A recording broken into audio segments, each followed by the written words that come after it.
الحمد لله كفى والصلاة والسلام على من اصطفى أما بعد أعوذ بالله من الشيطان الرجيم بسم الله الرحمن الرحيم كونوا ربانيين بما كنتم تعلمون الكتاب وبما كنتم تدرسون صدق الله مولانا العظيم. قابل احترام علماء کرام، اسٹیج پر رونق افروز معزز شخصیات، خاص طریقے پر جامعہ بیت العلوم کے شیخ الحدیث مولانا سراج احمد قاسمی صاحب، دور دراز سے تشریف لائے ہوئے ابناء قدیم جامعہ بیت العلوم اور آپ تمام حاضرین مجلس، مادر علمی جامعہ بیت العلوم کی جانب سے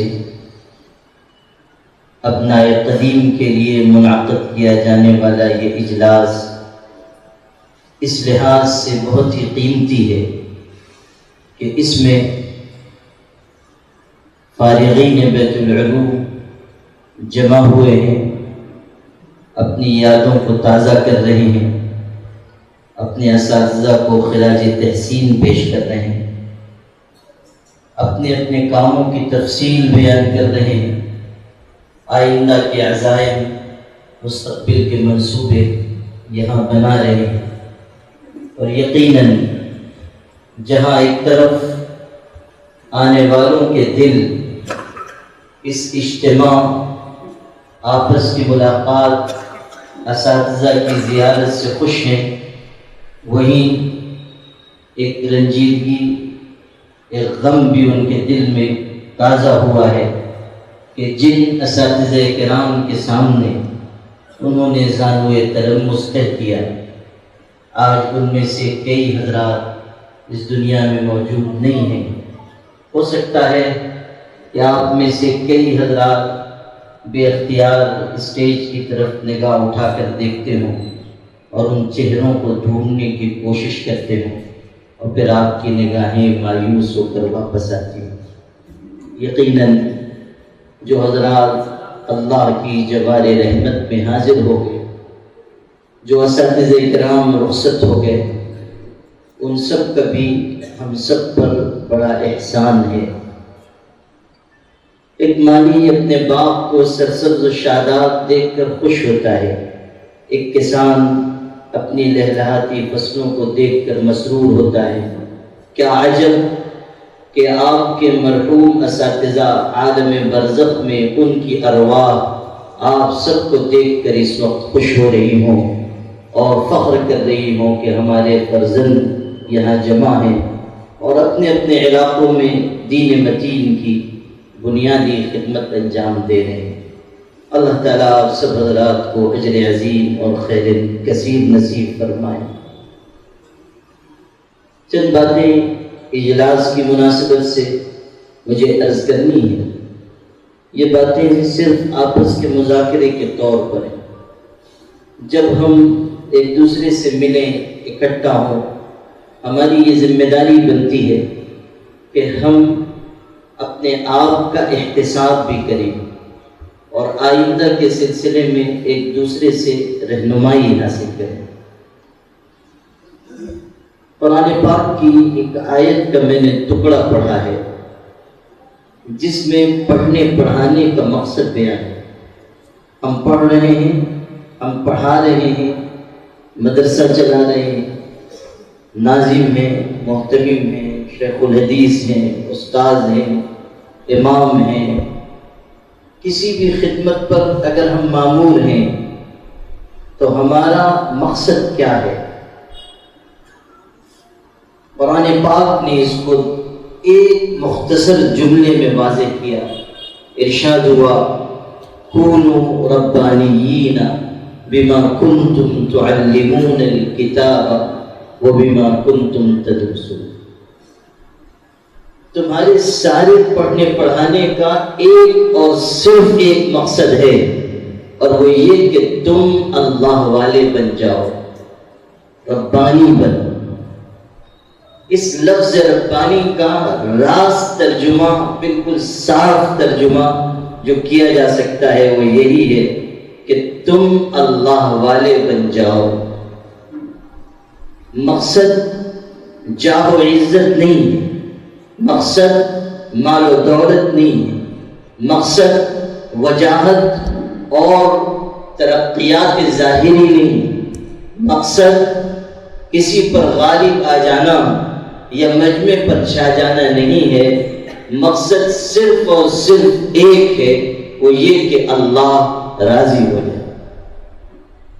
حضرت مولانا اسماعیل شہید صاحب رحمۃ اللہ علیہ نے جامع مسجد دہلی میں بہترین وعظ فرمایا تھا، اور 3 گھنٹے بولنے کے بعد جب نکل رہے تھے، دیہاتی دوڑتا ہوا آیا، اس نے کہا حضرت جی وعظ ختم ہو گیا؟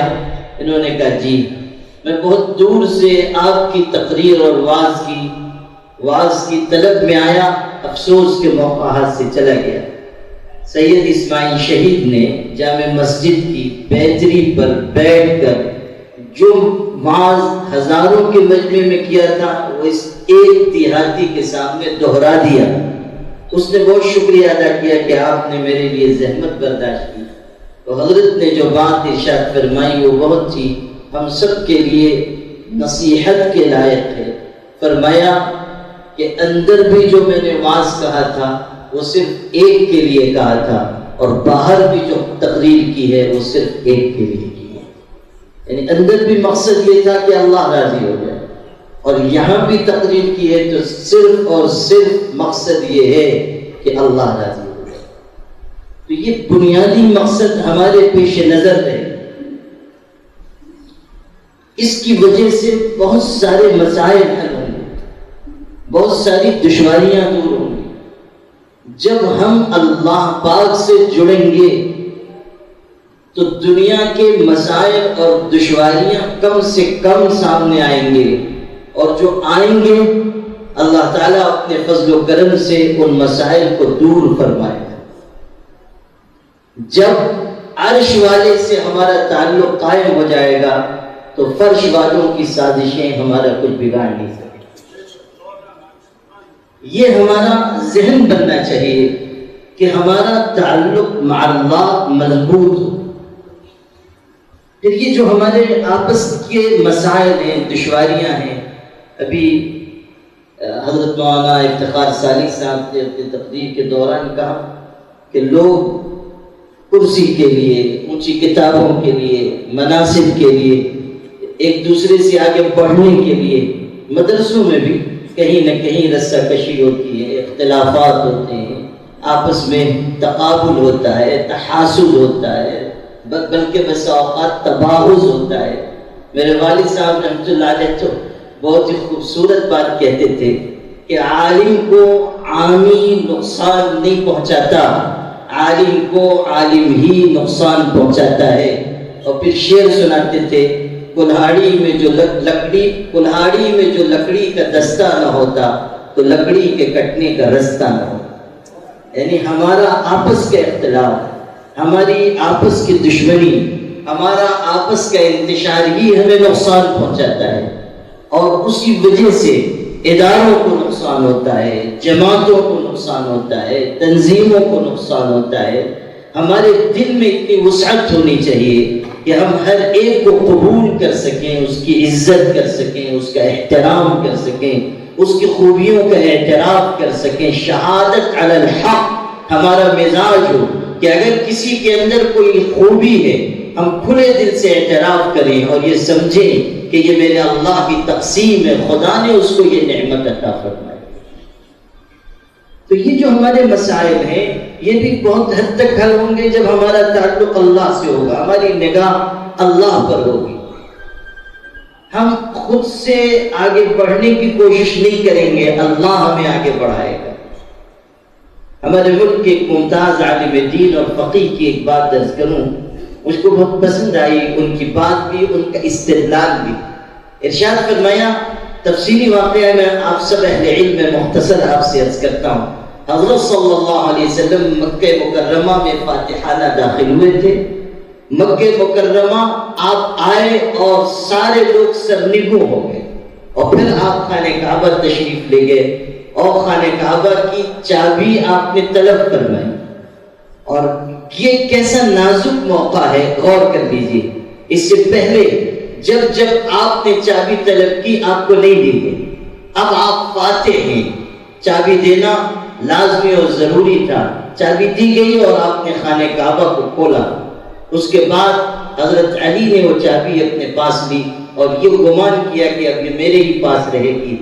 لیکن جب حضرت باہر نکلے تو آپ نے وہ چابی واپس اسی شخص کو دلوائی جو کلید بردار خانہ کعبہ تھے اور بشارت دی کہ قیامت تک تمہاری نسل میں یہ چابی رہے گی. حضرت علی کی خواہش یہ تھی تولیت اب ہم کو مل جائے. ہم خاندان بنو ہاشم ہیں، ہم قریش ہیں، ہم ایمان والے ہیں. لیکن حضرت نے چابی واپس کر دی.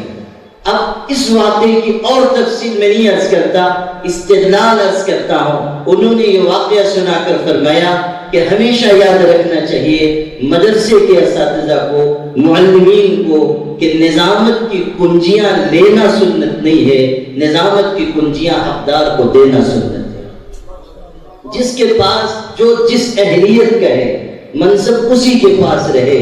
ان اللہ یأمرکم ان تؤدوا الامانات الى اہلها. اور حضرت صلی اللہ علیہ وسلم نے فرمایا تھا اذا وسد الامر الى غیر اہلہ فانتظر الساعہ. جب نااہلوں کو منصب دیا جائے تو پھر قیامت کا انتظار کرو، قیامت کا انتظار کرو. ابھی مولانا غیاث الدین صاحب یہاں تقریر فرما رہے تھے، کچھ ذکر انہوں نے ان حضرات کا بھی کیا جو عام طریقے پہ ذمہ دار بن جاتے ہیں اور اہلیت نہیں ہوتی. اور چونکہ اللہ کے کرم سے میری یہ مجبوری نہیں ہے کہ میں کچھ کہہ دوں گا تو لوگ مجھ کو مدرسے سے نکال دیں گے، تو اس لیے مجھے تو کہنے میں کوئی بات ہوتا نہیں ہے اللہ کے کرم سے. آپ لوگ بہت دیر سے چن کر بیٹھے ہیں، بہت تقریریں سن چکے ہیں، اس لیے ایک دلچسپ بات سن لیجئے پھر آگے بڑھیں. بلور کی ایک بہت بڑی مسجد میں انٹرویو لیا جا رہا تھا امامت کے لیے. چونکہ وہاں تنخواہیں بہت پرکشش ہیں تو وہ لوگ معیار بھی اونچا رکھتے ہیں. بہت انٹرویو لیا جاتا ہے، اس کے بعد کسی کا سلیکشن ہوتا ہے. تو بہت سے سوالات کر رہے تھے اور لوگ وہی تھے جو عام طریقے پہ ہوتے ہیں، غیر عالم، غیر حافظ، صرف مالدار، سرمایہ دار. تو ایک صاحب آئے، ان سے بہت سوال کیے. انہوں نے عالم تھے، مفتی تھے، اچھی صلاحیت تھی، بہت سارے سوالات کی. وہ جواب دیتے رہے، پریشان ہو گئے. آخر میں ان لوگوں میں سے کسی نے، سوال کرنے والوں میں سے کسی نے پوچھا کہ ذرا قیامت کی کچھ نشانیاں بتا دیجیے.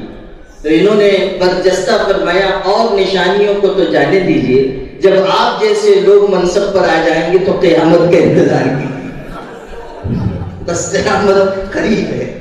اذا وسد الامر الى غیر اہلہ فانتظر الساعہ ان اللہ یأمرکم ان تؤدوا الامانات الى اہلہا. جو آدمی منصب پر ہو وہ منصب کی ذمہ داری نبھائے، امانت رکھے، کسی طرح کی کوئی خیانت نہ ہونے دے، لوگوں کے ساتھ احترام اور اکرام کا معاملہ کرے، ہر طرح اس کے دل میں وسعت اور کشادگی آ جائے، ایک دوسرے کا احترام کریں گے، تب ہم بنیان مرصوص بنیں گے. جو قرآن پاک نے ہم سب کے لیے، تمام اہل ایمان کے لیے لفظ استعمال کیا ہے کأنہم بنیان مرصوص، وہ اسی وقت ممکن ہو سکتا ہے جب ہمارے دل کے اندر اچھی عادتیں، اچھے احساسات، اچھے جذبات، اچھی صفات آئیں. تو یہ بنیادی بات ہے، کونوا ربانیین. یہیں سے ساری شاخیں پھوٹیں گی. ہماری نصیحت اسی وقت مؤثر ہوگی جب ہم اللہ سے تعلق رکھیں گے. ہمارا مدرسہ اسی وقت معیاری بنے گا جب ہمارا اللہ سے مضبوط تعلق ہوگا، جب ہم امانت دار ہوں گے، جب ہم دوسروں کا احترام کرنے والے ہوں گے، جب ہم اجتماعیت کا مزاج رکھنے والے ہوں گے، لوگوں کو ساتھ لے کر چلنے کا ذوق رکھتے ہوں گے. یہ اس وقت ممکن ہوگا جب ہمارا تعلق اللہ سے جڑا ہوا ہوگا. کونوا ربانیین. اور اگر یہ بات نہیں ہے، بہت اچھی تقریر کر رہے ہیں، بہت اچھے الفاظ استعمال کر رہے ہیں، تو کہیں دور سے ہاتف غیبی پکارے گا کہ واعظ کا ہر ایک ارشاد بجا، تقریر بہت دلچسپ مگر آنکھوں میں سرور عشق نہیں، چہرے پہ یقین کا نور نہیں۔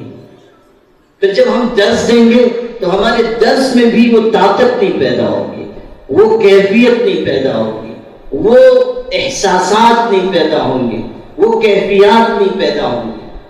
میں مدینہ منورہ حاضر ہوا تھا برسوں پہلے، وہاں ہمارے یہاں کے حضرت مولانا غلام رسول مہاجر مکی رحمۃ اللہ علیہ کے صاحبزادے تھے، مولانا طلحہ صاحب وصال فرما کے، بہت ہی مخلص دیانت دار، وہ وہیں پیدا ہوئے تھے، وہیں کے رہائشی تھے، شہریت تھی۔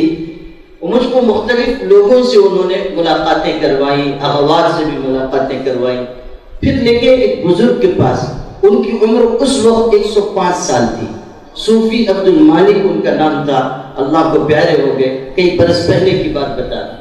وہ بنگلہ دیش کے تھے، ہجرت کر کے گئے اور تقریباً 60 سال وہی مقیم رہے، پھر اللہ کو پیارے ہوئے۔ وہ ان لوگوں میں سے تھے جنہوں نے حضرت مولانا حسین احمد مدنی رحمۃ اللہ علیہ سے مسجد نبوی میں درس حدیث لیا تھا، اس وقت انہوں نے پڑھا تھا۔ وہ بیچارے بہت شفقت کی، انہوں نے پتہ نہیں کیا وجہ تھی، پہلی ملاقات تھی لیکن بہت محبت دی، پھر اپنے ساتھ لے کے لوگوں نے کہا یہ تو ملتے بھی نہیں ہیں لوگوں سے، چہ جائے کہ اپنے گھر لے کر جائیں، کسی کو کھانا کھلایا۔ پھر حضرت مولانا حسین احمد مدنی کی ایک تقریر انہوں نے پرانے ایک ٹیپ میں لگائی، اور ایسی محبت استاد سے کہ آواز پڑی حضرت مولانا حسین احمد مدنی کے کان میں اور وہ زار و قطار رونے لگے۔ 105 سال کا بوڑھا آدمی رو رہا ہے، صرف آواز سن رہے ہیں، کوئی ایسی بات نہیں تھی جس سے رقت طاری ہو جائے، لیکن صرف اپنے استاذ کی محبت میں وہ رو رہے ہیں، بہت دیر تک روتے رہے۔ پھر مجھ سے کہا میں آپ کو واقعہ سناتا ہوں، میں اس وقت موجود تھا درس میں اور ہمارے حضرت سبق پڑھا رہے تھے، یہ بات سننے کی پڑھا رہے تھے، کچھ اختلافی مسئلہ آیا حیات النبی کے بارے میں، اور اس وقت شوافے اور حنابلہ اور مالکیہ وہ لوگ زیادہ ہوتے تھے پڑھنے والوں میں، ہم حنفی تو بہت تھوڑے ہوتے تھے، تو اختلاف ہوا، اشکال ہوا، حضرت نے جواب دیا، پھر اشکال ہوا، پھر جواب دیا، پھر اشکال ہوا، پھر جواب دیا۔ اس کے بعد فرمایا اچھا ٹھہر جاؤ، مسجد نبی میں پڑھا رہے تھے، کہا ٹھہر جاؤ، آنکھ بند کرو، تھوڑی دیر کے لیے آنکھ بند کر لی گئی، پھر کہا اب آنکھ کھولو اور دیکھو، اور روضہ اطہر کی طرف اشارہ کر کے کہا پلٹ کر دیکھو، اور کہتے ہیں کہ ہم لوگوں نے پلٹ کر دیکھا تو باضابطہ شبیہ رسالت نظر آئی، اور فرمایا گیا حسین احمد جو کہتا ہے وہ صحیح کہتا ہے۔ یہ مقام عالی کیوں نصیب ہوا؟ اس لیے کہ حضرت صلی اللہ علیہ وسلم سے وہ انسیت اور عقیدت کا تعلق ہے، اللہ سے وہ غیر معمولی تعلق ہے۔ مولانا زکریا صاحب رحمۃ اللہ علیہ نے لکھا ہے آپ بیتی میں کہ مولانا حسین احمد مدنی اس زمانے میں جب مدینہ منورہ میں تھے، کسی دور دراز کی مسجد میں جا کر ذکر جہری کیا کرتے تھے، اور اس قدر ذوق و شوق اور حال و وجد کا غلبہ ہوتا تھا کہ مسجد کی دیواروں سے سر ٹکراتے تھے، اور عالم وجد میں مسجد میں ادھر ادھر پھرنے لگتے تھے، لوگ سمجھتے تھے کہ کوئی دیوانہ شخص ہے۔ یہ محنت تھی، یہ اللہ سے تعلق تھا، جس کے نتیجے میں اس مقام تک پہنچے۔ تو کونوا ربانیین بما کنتم تعلمون الکتاب، یہ پہلی بات میں نے اس لیے عرض کی ہے کہ بعد کی ساری باتیں اسی سے جڑی ہوئی ہیں۔ ہم اسی وقت ذمہ داری نبھائیں گے جب اللہ کا ڈر اور خوف دل میں ہوگا۔ حضرت مولانا قاری صدیق صاحب رحمۃ اللہ علیہ کا یہاں ذکر ہو رہا تھا، جس شخص کا اللہ سے تعلق ہوگا وہ کس طرح خدمت کرے گا۔ بانا میں، ہتھوڑا میں جب انہوں نے مدرسے کی بنیاد رکھی، اسباب نہیں تھے، وسائل نہیں تھے، کچے کمرے خود اپنے ہاتھ سے اور چند طلبہ کو لے کر انہوں نے تعمیر کیے، اور کوئی چندہ نہیں، کسی قسم کا تعاون نہیں، بستی میں ارتداد پیدا ہوا، بہت ہی غریب مملوک الحال لوگ، اور ان کا باہر سے کوئی رابطہ نہیں، اکیلے تنے تنہا محنت کر رہے ہیں۔ اس شروع کے زمانے کے حالات مولانا محمد زکریا سنبلی نے جو بھی زندہ ہیں انہوں نے لکھے ہیں، آپ پڑھیے، اس میں تحریر فرمایا ہے کہ اس شروع کے چند ابتدائی سالوں کے حالات یہ تھے کہ اگر کہیں سے کوئی مہمان آ جاتا تھا تو اس کے لیے کھانے کے لیے کوئی انتظام نہیں تھا. حضرت نے ایک برتن رکھا تھا, وہ برتن لے کر نکلتے تھے, محلے میں جاتے تھے اور فقیروں کی طرح آواز لگاتے تھے کہ مدرسے میں مہمان آ گئے ہیں, کچھ دے دو. کوئی ایک روٹی ڈال دیتا, کوئی سالن ڈال دیتا, کوئی دال دے دیتا, واپس لا کر مہمانوں کو کھلاتے تھے. کہتے ہیں ایک دن مہمان آ گئے اور حضرت لیٹے ہوئے تھے, آنکھ لگ گئی تھی. میں مدرس تھا, مولانا زکریا صاحب جو اشرف الحدیث ہیں دارالندوہ میں مدرس تھا. میں نے وہ برتن ڈھونڈا, نکال کر یہ کوشش کی کہ میں جا کر حضرت کی نقل کر لوں, کھانا لے آؤں, حضرت آرام کر رہے ہیں. گئے, کہتے ہیں کہ میں چند مکانات تک گیا ہوں گا, اتنے میں حضرت کی آنکھ کھلی, برتن تلاش کیا, ملا نہیں. تو کسی نے کہا کہ بولی زکریا لے کر گئے ہیں. میری تلاش میں آئے اور مجھ سے بہت ہی خفگی کے ساتھ برتن لے لیا اور کہا مولانا آپ عالم ہیں, آپ مفتی ہیں, آپ ہمارے مدرسے کے مدرس ہیں, یہ کام آپ کے لائق نہیں ہے, یہ بھیک مانگنے کا کام تو صدیق احمد ہی کو زیب دیتا ہے, آپ واپس تشریف. یہ ہے وہ چیز جو عالم کو عالم بناتی ہے. یہ ہے وہ چیز جو ایک خادم دین کو سچا خادم دین بناتی ہے. یہ ہے وہ چیز کہ جب اللہ سے تعلق قائم ہوگا تو انسان کس سطح پر اتر کر کام کرے گا, اپنی شخصیت کا, اپنی وجاہت کا, اپنے مقام کا اس کو خیال نہیں ہوگا. مقصد صرف اور صرف خدمت دین. اس لیے ہم سب اس بات کا مذاکرہ کریں کہ ہمارے اندر تعلق مع اللہ کی کیا کیفیت ہے, ہمارے اندر احساس ذمہ داری کتنا ہے, احساس جواب دہی کتنا ہے, ہم مدرسے کو کن اصولوں کے مطابق چلا رہے ہیں, ہم امامت کی ذمہ داریوں کو کس طرح نبھا رہے ہیں. کیا ہمارا مقصد تنخواہ ہے, ہمارا مقصد پیسہ کمانا ہے, یا ہماری نگاہ اللہ کی رضا پر ہے, ہماری نگاہ اللہ تعالیٰ کی خوشنودی پر ہے. یقین مانیے جو شخص اللہ کی رضا کے لیے محنت کرے گا, اللہ غیبی دروازے اس کے لیے رزق کے کھول دے گا. اللہ تعالیٰ انتظام کرے گا, اللہ کفالت فرمائے گا, اللہ عزت و عظمت کا تاج اس کے سر پر رکھے گا. ہم اللہ کے لیے آگے بڑھنے کا ہنر تو سیکھیں, ہم یہ ذوق تو حاصل کریں, ہم بھی کسی بزرگ کی جوتیاں اٹھا کر یہ کیفیت اپنے دل میں پیدا کریں کہ ہمارا مقصد زندگی مال نہیں ہے, اسباب نہیں ہے, وجاہت نہیں ہے. مقصد زندگی صرف ایک ہے اور وہ یہ کہ اللہ راضی ہو. قل ان صلاتي ونسكي ومحياي ومماتي لله رب العالمين لا شريك له وبذلك امرت انا اول المسلمین. کیسی خوبصورت قرآن پاک کی آیت ہے جس میں ہر دل کے دروازے پر دستک دی گئی اور کہا گیا ہے اپنے جینے مرنے, اپنے کھانے پینے, اپنی نماز, اپنی قربانی اور اپنے ہر عمل کا قبلہ مقصود صرف اللہ کی رضا کو بناؤ, تب تم کامیاب ہو سکو گے. لا شریک لا, اللہ کا کوئی شریک نہیں. ہمارے عمل میں بھی کسی اور کی شرکت نہ ہو, کسی اور کی نیت نہ ہو.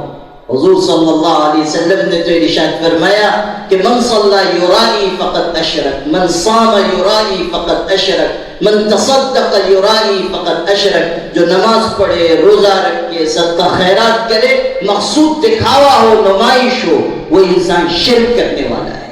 اور حکیم الامت مولانا اشرف علی تھانوی رحمۃ اللہ علیہ کا یہ کتنا خوبصورت جملہ ہے. فرمایا کرتے تھے ہمیشہ یاد رکھنا, خلوص کا کام کبھی نہیں رکتا, نمائش کا کام سدا نہیں چلتا. خلوص کا کام کبھی نہیں رکتا, نمائش کا کام سدا نہیں چلتا. تو اس بنیادی مقصد کو پیش نظر رکھ کر ہم آگے بڑھیں. اب اس وقت جو ہماری بنیادی ذمہ داریاں ہیں مختصر ان کی طرف اشارہ کرنا چاہتے ہیں. سب سے پہلا اور بنیادی کام جو علماء کا ہے وہ ہے دین کی اور عقیدے کی حفاظت اور صیانت. یاد رکھیے گا دعوت کا کام عام مسلمان بھی کر سکتا ہے, مگر دین اور عقیدے کی حفاظت کا کام صرف عالم دین کر سکتا ہے. عقیدہ اور دین بچانا ہماری بنیادی ذمہ داری. آج عقائد پر کیسی الغار ہے, کہیں شکیلیت ہے, کہیں مہدویت ہے, کہیں گوہر شاہی فتنہ ہے, کہیں قادیانیت پیر پھیلا رہی ہے. اور اب وسائل کی وجہ سے گمراہ کن عقائد پھیلانے کی بہت گنجائش پیدا ہو چکی ہے، بہت گنجائش. یہ گور شاہی فتنہ پڑوس کے ملک میں، لیکن آپ سے میں عرض کروں کہ ہمارے ملک میں کتنے نوجوان ہیں جو یوٹیوب پر ویڈیوز دیکھ دیکھ کر گمراہ ہو رہے ہیں، ان کے عقیدوں کو قبول کر رہے ہیں. احمد عیسیٰ نام کا شخص، وہ کہاں ہے پتہ نہیں، بس وہ اپنے ویڈیوز بناتا ہے اور اپلوڈ کرتا ہے، لوگ دیکھ رہے ہیں، متاثر ہو رہے ہیں. مجھ کو کرناٹک سے فون آیا، وہاں کے مستند معتبر علماء نے کئی سال پہلے کی بات آپ کو بتا رہا ہوں، ان لوگوں نے یہ بتایا کہ ہمارے یہاں تقریباً 80 سے زائد لوگ احمد عیسیٰ کے ماننے والے بن گئے، اور وہ نبوت کا دعویٰ کرتا ہے. اور اتنی شدت ان کے اندر آ گئی کہ جب ان کا محاسبہ کیا گیا تو وہ کہنے لگے کہ اگر ہم کو مار بھی ڈالو گے ہم شہید ہوں گے، اس لیے کہ ہم صحابی ہیں، ہم پیغمبر پر ایمان لائے، ہم صحابی ہیں. قادیانیت کی زور و شور سے پھیل رہی ہے. ہمارے اکابر کا یہ مزاج تھا کہ وہ کسی بھی فتنے کو محسوس کرتے تھے، بے چین ہو جاتے تھے، اس کے مٹانے کے لیے آگے بڑھتے تھے. امام العصر حضرت علامہ انور شاہ کشمیری رحمۃ اللہ علیہ کے بارے میں پڑھیے کہ سخت بیماری کی حالت میں اسی قادیانیت کے فتنے کو مٹانے کے لیے بہاولپور تشریف لے گئے تھے. عدالت میں کھڑے ہو کر زبردست بیان دیا تھا، قادیانیت کو سخت ضرب لگائی تھی. اور اس موقع پر جب ہزاروں مسلمانوں کا اجتماع حضرت کی زیارت کے لیے ہوا اور ان کے ایک شاگرد مولانا محمد انوری نے کھڑے ہو کر حضرت کے فضائل مناقب بیان کیے، اونچی علمی شان بیان کی، تو حضرت علامہ انور شاہ کشمیری ان کے بعد کھڑے ہوئے، فرمایا اس صاحب نے ہمارے بارے میں مبالغہ آمیز باتیں کی ہیں، ہم ایسے نہیں ہیں. اور پھر ارشاد فرمایا، اس کو سنیے، ارشاد فرمایا میری طبیعت ٹھیک نہیں تھی، آنے جیسی حالت نہیں تھی، لیکن میں صرف یہ سوچ کر حاضر ہوا کہ میرے پاس نجات کے لیے کوئی دوسرا عمل تو نہیں ہے، یہاں حاضر ہو جاؤں تحفظ ختم نبوت کی وجہ سے شاید بخشا جاؤں، شاید میری مغفرت ہو جائے. پھر ارشاد فرمایا یاد رکھنا مسلمانوں، اگر ہم ختم نبوت کی حفاظت نہ کر سکے تو پھر گلی کا کتا بھی ہم سے بہتر ہو. یہ الفاظ ارشاد کر، یہ سن کر مجمع دہاڑے مار مار کر رو پڑا، اور اسی مقدمے کے سلسلے میں وصیت فرمائی تھی. چونکہ بیماری سنگین ہوتی جا رہی تھی، اپنے شاگردوں سے کہا کہ اگر میرا وصال ہو گیا، وفات ہو گئی اور اس معاملے کا فیصلہ ہوا تو میری قبر پر فیصلہ سنا دینا تاکہ میری روح کو سکون حاصل ہو. یہ جذبہ تھا، یہ غیرت اور حمیت تھی، یہ حفاظت دین کا مزاج تھا، یہ تحفظ ختم نبوت کے لیے قربانی کا جذبہ تھا. اپنے سب شاگردوں کو وصیت کی تھی کہ جب تک اس فتنے کو مٹا نہ لینا سکون سے نہ بیٹھ.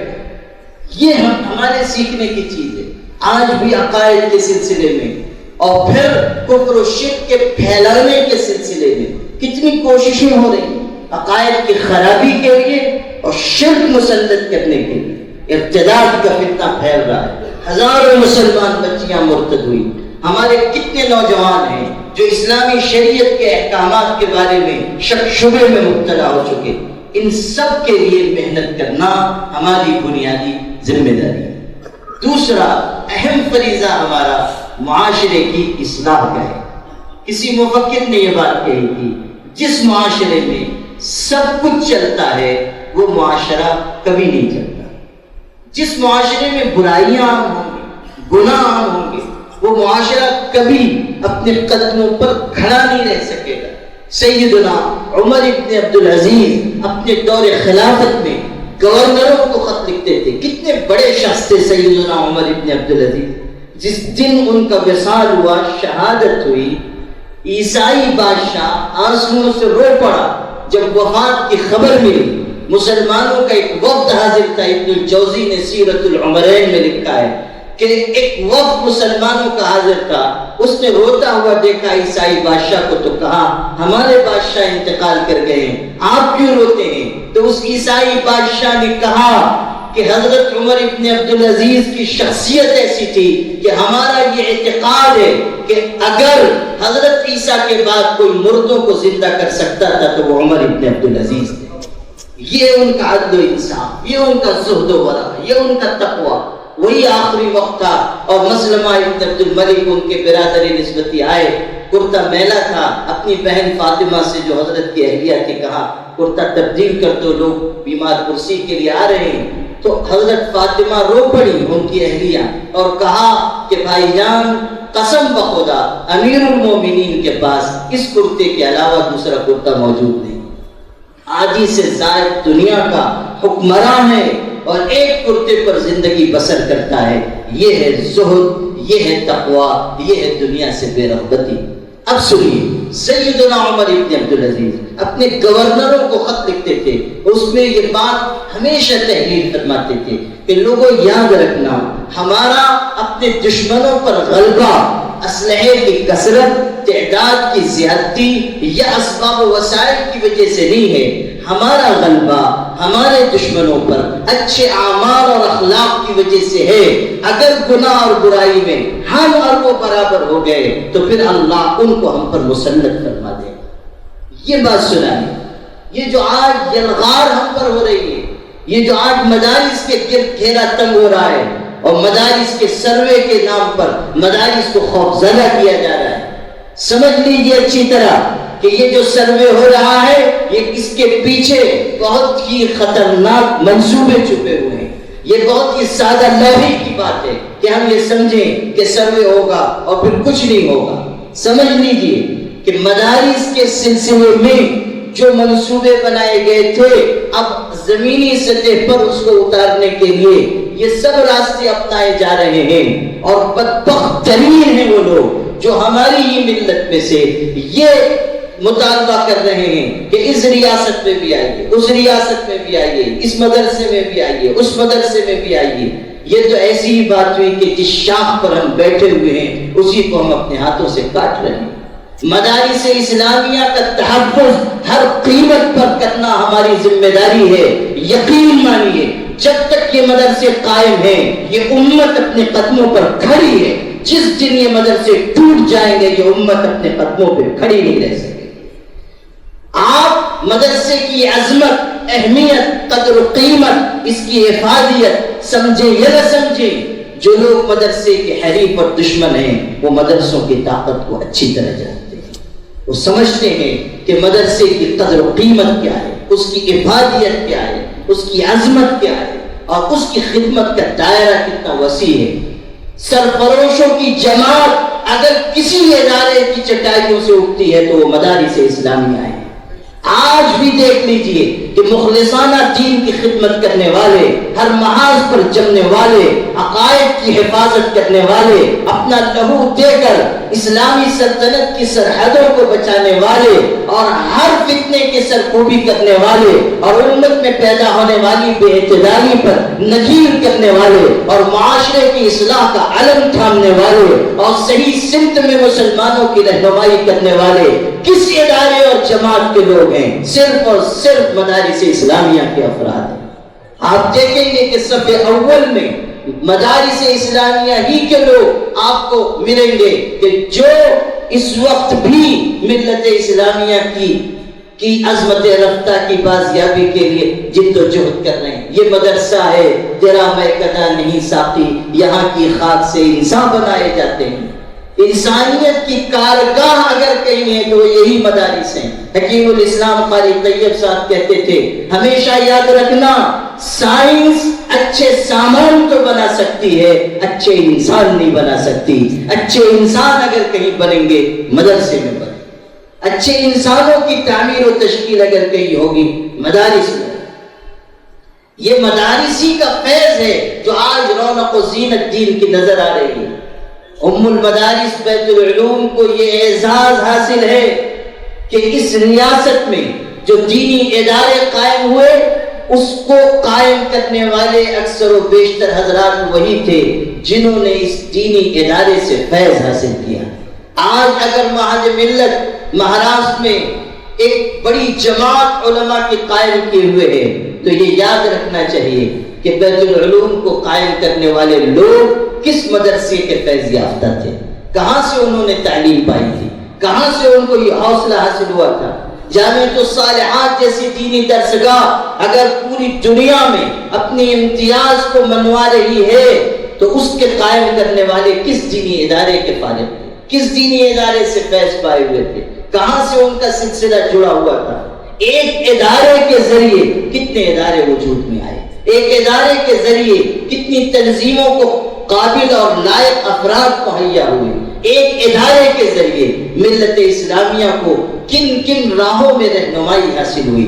بیت العلوم کی ایک زرین تاریخ ہے، اس کا ایک روشن ماضی ہے، اور آپ جمع ہو کر اگر مل بیٹھ کر اس ادارے کی ہمہ جہت ترقی کے لیے غور و خوض کریں گے اور محنت کریں گے تو میں کہہ سکتا ہوں کہ روشن ماضی کی طرح اس کا مستقبل بھی تابناک ہوگا انشاءاللہ۔ ضرورت ہے کہ آپ غور کریں، اجتماعیت قائم کریں، آپس کا اتحاد ہو، یکجہتی ہو، مشورے ہوں، وسعت قلبی کا مظاہرہ کیا جائے، ادارہ اپنے فرزندوں کا استقبال کرے، ادارہ آگے بڑھ کر اپنے فرزندوں کی ہمہ جہت سرپرستی کرے، تب کہیں جا کر یہ بات ممکن ہو سکے گی کہ اس ادارے کا مستقبل بھی انشاءاللہ تابناک ہوگا۔ ایک آخری بنیادی ذمہ داری اس کی طرف اشارہ کرتا ہوں اور 2-3 بات اس کے بعد کہہ کر اپنی گفتگو ختم کروں گا۔ اس وقت اس ملک میں جو افراتفری پھیلی ہے اور جس طرح مسلمانوں پر چوطرفہ یلغار ہو رہی ہے، ایسے وقت میں صرف مسجدوں تک، مدرسوں تک، اپنی جماعتوں تک محدود ہو جانا ہماری خدمت کے لیے بہت بڑا سوالیہ نشان ہے۔ ہم اس سے آگے بڑھیں، غور کریں کہ اس وقت ملت کو کن چیزوں کی ضرورت ہے، کن محاذوں پر رہنمائی کی ضرورت ہے۔ ہمیشہ یاد رکھیے، عالم دین ہی وہ ہستی ہے جو ملت کی ہمہ جہت رہنمائی کر سکتی ہے، اسی کی ہستی ہے۔ اس لیے اس وقت جس چیز کی ضرورت ہے اس محاذ پر آپ آگے بڑھ کر رہنمائی کریں۔ اس کی تفصیل کا موقع نہیں ہے، ورنہ میں مختلف محاذ گنواتا کہ کن کن محاذوں پر آپ کو اس وقت کام کرنا چاہیے، لیکن مجملاً اتنی بات عرض کر رہا ہوں کہ اس وقت ملت اسلامیہ کو جس محاذ پر رہنمائی کی، رہبری کی ضرورت ہے، آپ آگے بڑھ کر اس محاذ کی کمان سنبھالیں۔ آپ دوسروں کو یہ موقع نہ دیں کہ وہ آگے آئیں اور غلط سمت میں ملت کو لے کر جائیں۔ آپ اگر اپنی ذمہ داری نہیں نبھائیں گے، دوسرے آئیں گے اور وہ ایسے ہوں گے جو جاہل ہوں گے، گمراہ ہوں گے، اور جب ان کے ہاتھ میں قیادت آئے گی تو صورتحال وہی ہوگی جو حدیث میں ہے، ضلوا فاضلوا، خود گمراہ ہوں گے، قوم کو بھی گمراہ کریں گے، قوم کو بھی غلط سمت میں لے جائیں گے۔ اس میں بہت سے اشارات چھپے ہوئے ہیں، اگر آپ اس پر غور کریں گے تو شاید بہت سی باتیں واضح ہو جائیں گی۔ یہاں پر نہ صرف یہ کہ یہ اجتماع فرزندان کا ہوا، بلکہ ہمارے جو سابق اساتذہ کرام تھے جو مرحوم ہو گئے، ان کو بھی یاد کیا گیا، اور ان کی اولادوں اور فرزندوں کا بھی یہاں استقبال اور اعزاز ہوا۔ ہمارے والد گرامی حضرت مولانا محفوظ الرحمان صاحب قاسمی رحمۃ اللہ علیہ، جنہوں نے بیت العلوم کو اپنے خون جگر سے سینچا ہے، اور جنہوں نے اپنی ساری زندگی اس ادارے پر قربان کر دی، اور جنہوں نے استقلال اور استقامت کی ایک عظیم مثال اور نظیر قائم کی، عنفوان شباب سے لے کر تادم زیست انہوں نے اسی ادارے میں خدمت انجام دی۔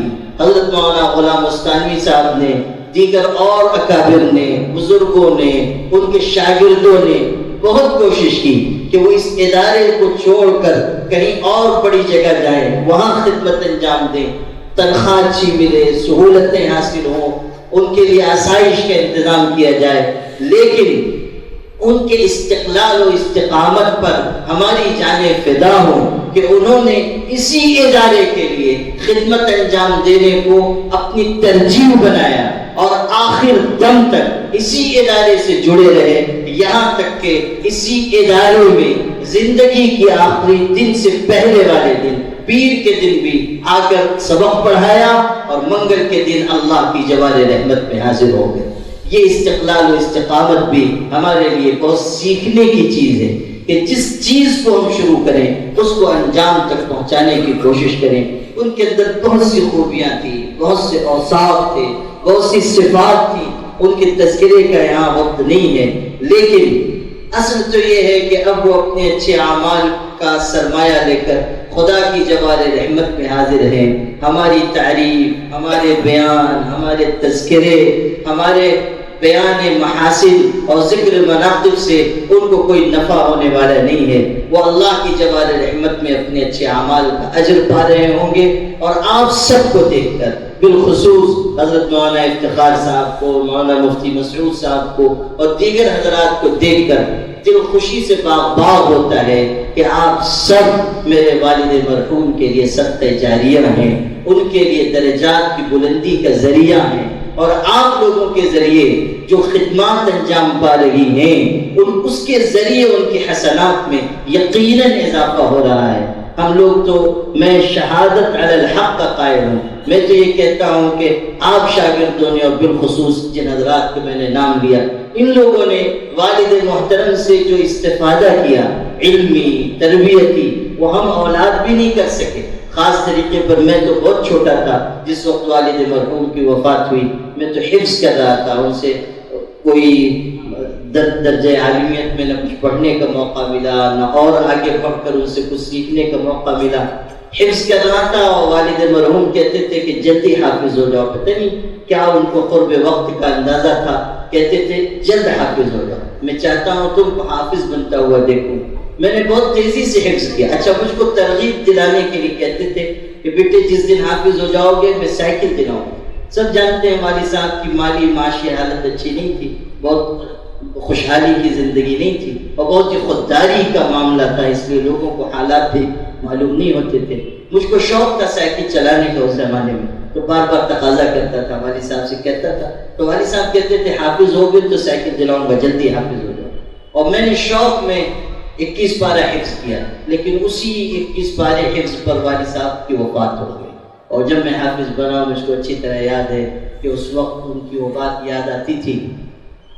اور اب بھی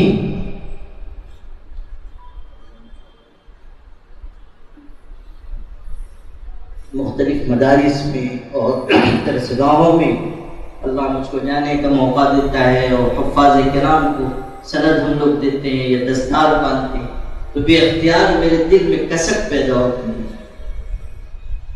اور یہ خیال ہوتا ہے کہ آج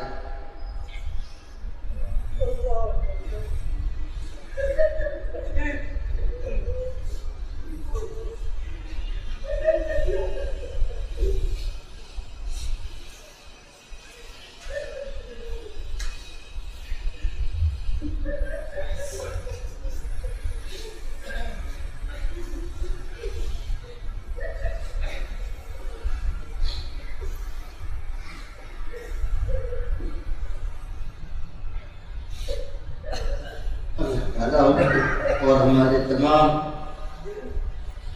اساتذہ کرام کو جو مرحوم ہو چکے ہیں، غریب کے رحمت کرتا اور جو ان کے احسانات ہیں، اللہ تعالیٰ ان سب کو سب سے بہترین جزا اور آخر دعوانا.